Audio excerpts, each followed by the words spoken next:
It had been vulnerable where my Newfoundland gown was severe. It had been tender where my Newfoundland gown was pitiless.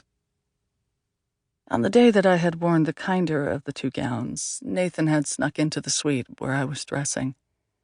He walked in with exaggerated stealth, his tuxedo shoes squeaking as he minced pizzicato across the waxed wood floor.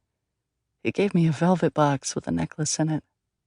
The pendant floated perfectly above the dip of the lace. He wasn't supposed to see me. He'd brought the necklace to give me after the ceremony, but he said he just couldn't wait. He'd wanted me to have it sooner.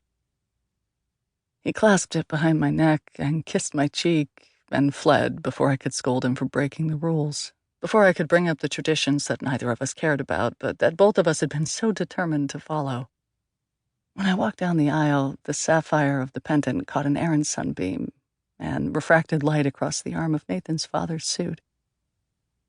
After the ceremony was over, Nathan touched the hollow of my throat and smiled. A small, secret smile that was just for me. I can't remember ever wearing that necklace again. It had been a ridiculous extravagance. When would I ever wear a sapphire? But I watched for that smile. I watched for it every time I dressed up for a date or an event, every time I came home from a conference, every time we made up after a fight. I filled my pockets with that smile. I tucked it away for later, to get me through the lean times when we couldn't look at each other. Even then, I think I knew I'd need it. 3.5 hours after I put the Newfoundland gown on, I was ready to be finished wearing it. The silk was fitted closely through my ribs and waist, flattering enough, but as uncompromising as an ethics committee. I couldn't seem to get a deep enough breath. The banquet hall was full of people, all of them looking at me or talking about me or thinking about me, or worse, not thinking about me at all.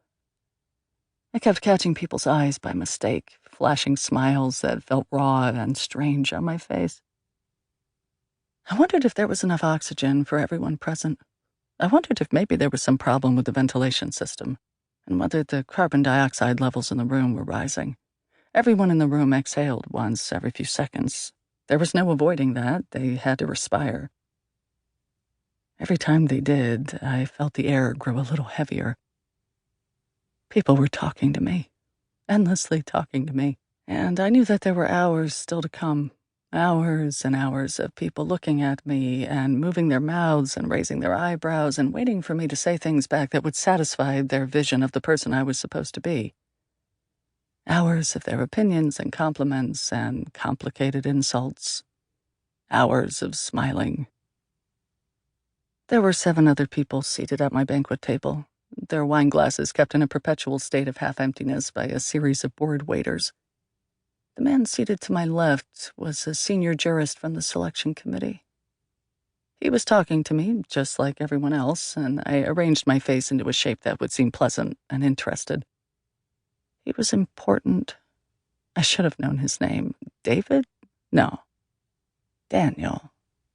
I've been terribly impressed, the man was saying, by the finesse your technique displays. I've never seen such singular control of the acute hormonal mode of neuropsychological conditioning. I smiled and nodded, pretended to take a bite of risotto, as though I could possibly have swallowed it. It rested on my tongue like a pill.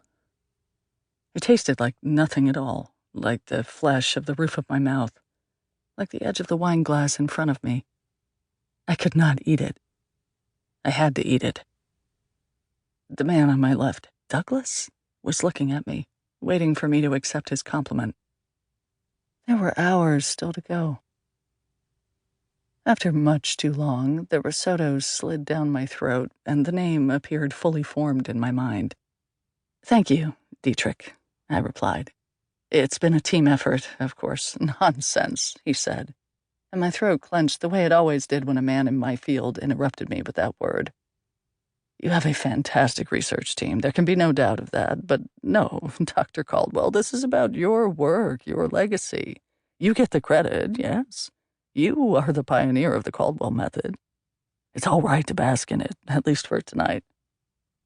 He lifted his glass. I obligingly raised mine to meet it, because don't be a bitch, Evelyn. The movement caught the eyes.